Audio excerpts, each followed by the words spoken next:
Hello guys, welcome back to our YouTube channel, The Accounting Tutor. So here is a common video for all 12th students and in this video, इस video में हम लोग discuss करेंगे कि partnership में investment fluctuation reserve और workman compensation reserve actual में इसका मीनिंग होता क्या है, क्यों पार्टनरशिप फर्म्स इन रिजर्व्स को मेंटेन करती है, सभी फर्म्स मेंटेन करती है और उसका रीजन क्या है और साथ में इसकी अकाउंटिंग कैसे करते हैं, ये हम लोग इस वीडियो में डिस्कस करने वाले हैं। तो सबसे पहले हम लोग लेते हैं इन्वेस्टमेंट फ्लक्चुएशन रिजर्व को। ठीक है, तो इन्वेस्टमेंट फ्लक्चुएशन रिजर्व जो है ना वो मेंटेन किया जाता है to cover up the losses in the investment. जैसे फर्म्स जो इन्वेस्टमेंट करती है उसमें जो लॉसेस होते हैं उन लॉसेस को कवर करने के लिए उनको एक रिजर्व मेंटेन करना पड़ता है। और ये जो है रिजर्व मेंटेन करने का जो क्राइटेरिया है, ये क्राइटेरिया है under the prudence concept, conservative concept जो है, जो हमको कहता है कि all the probable losses are to be recorded, right. तो यहाँ पर ये प्रोबेबल लॉसेस के क्राइटेरिया के बेसिस पे यहाँ पर हम लोग प्रिपेयर करते हैं इन्वेस्टमेंट फ्लक्चुएशन रिजर्व। अब यहाँ पर बात आती है कि सर लॉस होता कैसे है। तो लॉस होता है कि हमने जो इन्वेस्ट करा, मान लो 5 लाख रुपीज का करा है, तो उसके बहुत सारी कंडीशंस बनती है। अब 5 लाख रुपीज पे हम लोग एज्यूम कर लेते हैं कि हमने एक रिजर्व प्रिपेयर करके रखा हुआ है। ठीक है, अब 5 लाख रुपीज जो हम लोग बुक वैल्यू शो कर रहे हैं बैलेंस शीट के अंदर, बैलेंस शीट के अंदर जो रहती है वो बुक वैल्यू रहती है। तो बुक वैल्यू जो है वो हम लोग शो कर रहे हैं और मार्केट वैल्यू चेंज होती रहती है इन्वेस्टमेंट की। ठीक है, क्योंकि इन्वेस्टमेंट किसी भी फॉर्म में हो सकता है, in the form of shares हो सकता है, in the form of gold हो सकता है। तो मार्केट वैल्यू और बुक वैल्यू में जो चेंजेस आप लोग डिफरेंस ऑब्जर्व करोगे वही शो करेगा कि whether the investment is having the loss और whether the investment is having the profit और it is working on break even point, means no loss no profit. ठीक है, तो अगर लॉस होता है तो हम लोग हमारे इन्वेस्टमेंट फ्लक्चुएशन रिजर्व से उस लॉस को कवर करेंगे, right. In case of loss तो हम लोग इन्वेस्टमेंट फ्लक्चुएशन रिजर्व को यूज करेंगे, पर इन केस प्रॉफिट लॉस कुछ भी नहीं हो रहा है तो उस केस में कोई प्रॉब्लम नहीं है। पर इन केस लॉस ज्यादा हो रहा है, मतलब हमने जो रिजर्व बनाया ना उससे लॉस ज्यादा आ रहा है, तो उस केस में हमारा जो कर्ता धर्ता रहेगा, ध्यान रखना कि पार्टनरशिप में एक रीवैल्यूएशन अकाउंट ऐसा अकाउंट है जहां पर आप एक्सेस लॉस ट्रांसफर करोगे, चाहे वो वर्कमैन कंपनसेशन रिजर्व का हो, चाहे वो यहाँ पर इन्वेस्टमेंट फ्लक्चुएशन रिजर्व का हो। एक्सेस लॉस जो भी होगा वो हम लोग ट्रांसफर करेंगे in the revaluation account. Similarly अगर मान लो आपको प्रॉफिट हो जाता है इन्वेस्टमेंट पे, तो वो प्रॉफिट भी ट्रांसफर होगा रीवैल्यूएशन अकाउंट पे। तो ये तो थ्योरेटिकल बेसिस पे हम लोगों ने कुछ चीजें डिस्कस कर ली। अब थोड़ा अकाउंटिंग देखते हैं इसकी। तो अकाउंटिंग में यहाँ पर हम लोगों ने एक एग्जाम्पल लिया है, 2 पार्टनर्स थे ए और बी, इक्वल रेशियो में, कोई बात नहीं है। फिर IFR उन लोगों ने मेंटेन करा 60,000 और उनकी इन्वेस्टमेंट थी 4 लाख, मतलब 4 लाख की इन्वेस्टमेंट पे उन्होंने रिजर्व बनाया था 60,000 का।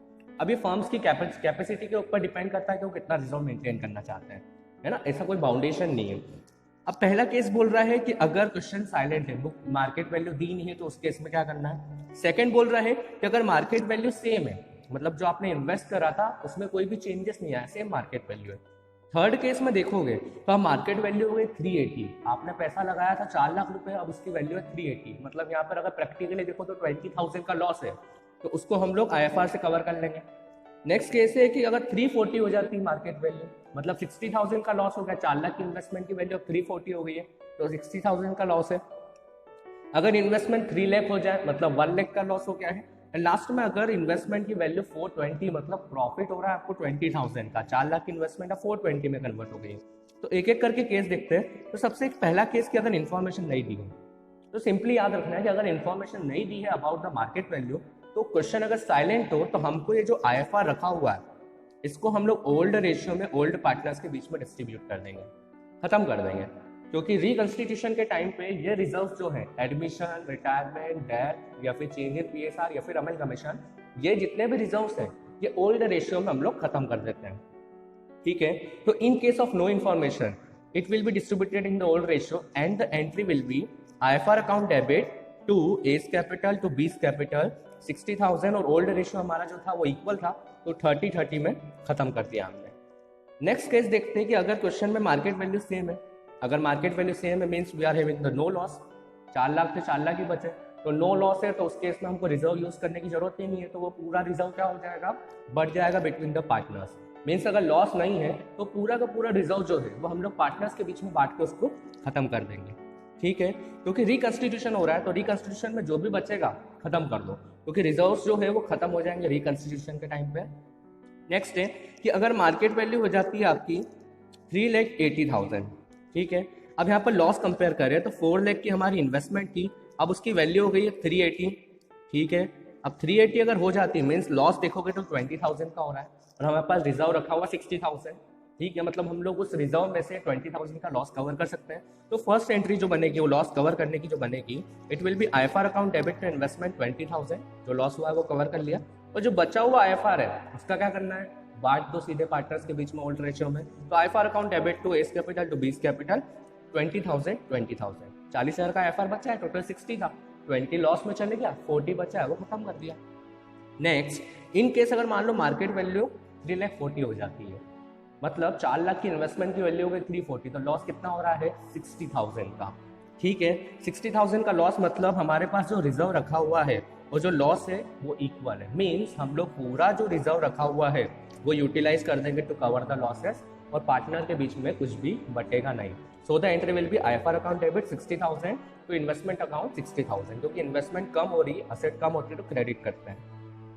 नेक्स्ट केस ले लेते हैं कि अगर इन्वेस्टमेंट की वैल्यू हो जाती है 3 लाख, यहाँ पर ज़्यादा लॉस हो गया, हमारे पास रिजर्व रखा हुआ है 60,000 का और मार्केट वैल्यू जो है वो 3 लाख में हो गई, जबकि बुक वैल्यू थी 4 लाख, मतलब हमने लगाए थे पैसे 4 लाख रुपए, आज उसकी वैल्यू हो गई है 3 लाख, 1 लाख रुपए का लॉस है। और हमारे पास रिजर्व कितना रखा हुआ है 60,000।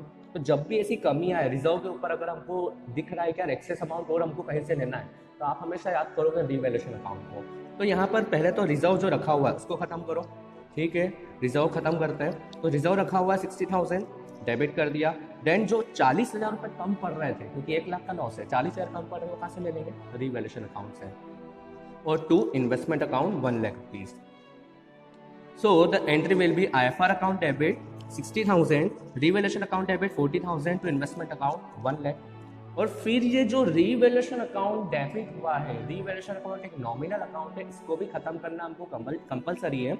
तो यहाँ पर अगली एंट्री रहेगी, रिवैल्यूएशन ऊपर डेबिट था, उसको क्रेडिट कर दो, क्योंकि लॉस है, लॉस को खत्म करना पड़ेगा, ठीक है। तो अगली एंट्री रहेगी और ओल्ड रेशियो खत्म होगा। So next entry will be A's capital account debit, B's capital account debit to revaluation account 20,000 20,000 40,000, क्योंकि टोटल लॉस कितना था 40,000 और ओल्ड रेशियो था 1:1, तो 1:1 में हमने उस लॉस को खत्म कर दिया। तो ये हो गया केस नंबर 5 के अगर ज़्यादा लॉस हो जाता है। अब आता हूँ मैं केस नंबर 6 की, मान लो सर प्रॉफिट हो जाता है, तो क्या करें, 20,000 का प्रॉफिट हो गया, तो कुछ नहीं करना है भैया, प्रॉफिट हो रहा है ना, तो प्रॉफिट के केस में आपका रिजर्व तो कहीं यूज़ करा ही नहीं आपने, तो रिजर्व को तो बांट दो आप, IFR account debit to A's capital to B's capital, old ratio में खत्म कर दो, ठीक है। उसके बाद इन्वेस्टमेंट बढ़ रही है तो उसको डेबिट कर दो, उसका जो प्रॉफिट है वो रिवैल्यूएशन में ट्रांसफर कर दो, तो investment account debit to revaluation, क्योंकि ज़्यादा लॉस हो रहा है तो रिवैल्यूएशन के पास अगर जा रहे हो तो प्रॉफिट होगा तो भी उसको देना पड़ेगा, रिवैल्यूएशन में ट्रांसफर करना पड़ेगा। और सिमिलरली रिवैल्यूएशन कौन सा अकाउंट है, नॉमिनल अकाउंट है, खत्म कर दो उसको। तो अगली एंट्री क्या रहेगी हमारी, रिवैल्यूएशन इधर क्रेडिट हो रहा था, इधर डेबिट हो जाएगा, revaluation account debit to A's capital to B's capital, 20,000 का हमने ओल्ड रेशियो था 1:1, तो 10,000 खत्म कर दिया। तो इस तरीके से IFR का ट्रीटमेंट करना है। अब आता हूं मैं WCR के ऊपर। WCR जो है वो वर्कमेन से रिलेटेड, यहाँ पर हम लोग एक रिजर्व बनाते हैं, क्योंकि वर्कर्स के साथ भी बहुत सारे इंसिडेंट्स होते हैं। क्या क्या इंसिडेंट होते हैं कि वर्कर्स चाहे तो कुछ क्लेम कर देता है फॉर्म के ऊपर कि हाँ मेरा ये नुकसान हुआ है, मेरा हाथ पैर टूटा है, एक्सीडेंट हुआ है, तो उसके बदले में वो क्लेम करता है। तो इसको देखते हुए जनरली जितनी भी फॉर्म्स होती है वो भी प्रूडेंस कॉन्सेप्ट के अकॉर्डिंग यहाँ पर उनकी जो प्रोबेबिलिटी रहती है उसके बेसिस पे वो एक रिजर्व बना के रखते हैं, जिसको हम लोग बोलते हैं वर्कमैन कंपनसेशन रिजर्व। और यहाँ पर भी सिमिलरली हमको IFR जैसे कुछ कॉन्सेप्ट जो है वो रिलेटेड रहेंगे यहाँ पर। अब यहाँ पर हम लोग रिजर्व मेंटेन कर रहे हैं और जब भी कोई पर्सन क्लेम कर रहा है, मान लेते हैं वर्कर ए हमारे यहाँ जो है उसका कुछ इंसिडेंट हो जाता है, एक्सीडेंट हो जाता है, तो उस केस में फॉर्म के ऊपर क्लेम करता है, तो उसका जो अमाउंट ऑफ क्लेम रहेगा वो कन्वर्ट हो जाएगा इनटू प्रोविजन अकाउंट, क्योंकि एस्टिमेशन अब बढ़ गया है। रिजर्व बनाया जाता है लीस्ट एस्टिमेशन के साथ, जबकि प्रोविजन होता है मोस्ट एस्टिमेशन के साथ। ये डिफरेंस होता है रिजर्व एंड प्रोविजन के बीच में। तो हम लोग ये रिजर्व को कन्वर्ट कर देंगे इन द प्रोविजन अकाउंट। तो इसकी कुछ एंट्रीज देखते हैं हम लोग। जैसे यहाँ पर एक एग्जांपल सेम लिया हुआ है, दो पार्टनर थे ए और बी, इक्वल रेशियो में, WCR है 1 लाख रुपीज का, वर्कमैन कंपनसेशन रिजर्व रखा है 1 लाख। फर्स्ट केस में नो क्लेम, मतलब नो इन्फॉर्मेशन नहीं दी है। सेकंड केस में नो क्लेम। थर्ड केस में क्लेम हो जाता है 80,000 का, हमारे पास रिजर्व रखा है 1 लाख रुपीज, 80,000 का क्लेम है, मतलब बचा हुआ 20,000 हम लोग पार्टनर के बीच में खत्म कर देंगे, ठीक है। अगला है कि क्लेम अगर 1 लाख का हो जाता है, मतलब क्लेम और WCR इक्वल हो जाते हैं। और नेक्स्ट है कि अगर सर क्लेम ज्यादा होता है और WCR कम होता है, तो क्या करना है, तो एक एक करके डिस्कस करते हैं।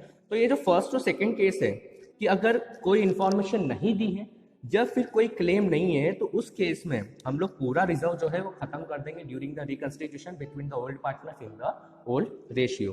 तो फर्स्ट एंड सेकंड केस में एंट्री सेम रहेगी, WCR account debit to A's capital to B's capital.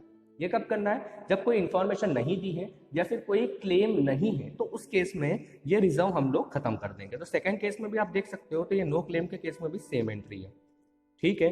In case मान लो कि क्लेम हो रहा है, अब 1 लाख का रिजर्व था, 80,000 का क्लेम हो गया, तो हम लोग उस रिजर्व को यूटिलाइज कर देंगे क्लेम में। तो entry will be WCR account debit to provision for 1 lakh rupees for workman claim to provision for workman claim 80,000, और 20,000 का जो बचा हुआ WCR है वो खत्म कर देंगे हम लोग between the old partners in the old ratio, equal ratio था। तो 20,000 बचे हुए थे 1 लाख का रिजर्व में से, 80 तो हमने प्रोविजन में कन्वर्ट कर दिया, और 20 जो बचे हैं वो हम लोग पार्टनर्स के बीच में ले जाके खत्म कर देंगे, ठीक है। नेक्स्ट है कि अगर मान लो कि पूरा का पूरा जो WCR है वो कन्वर्ट हो गया इनटू प्रोविजन मींस क्लेम में, तो कुछ डरने वाली बात नहीं है, नॉर्मल एंट्री बनाओ। तो WCR account debit to provision for workman claim 1 lakh, और पार्टनर के बीच में कुछ भी नहीं जाएगा क्योंकि हमारे पास कुछ रिजर्व बचा ही नहीं है।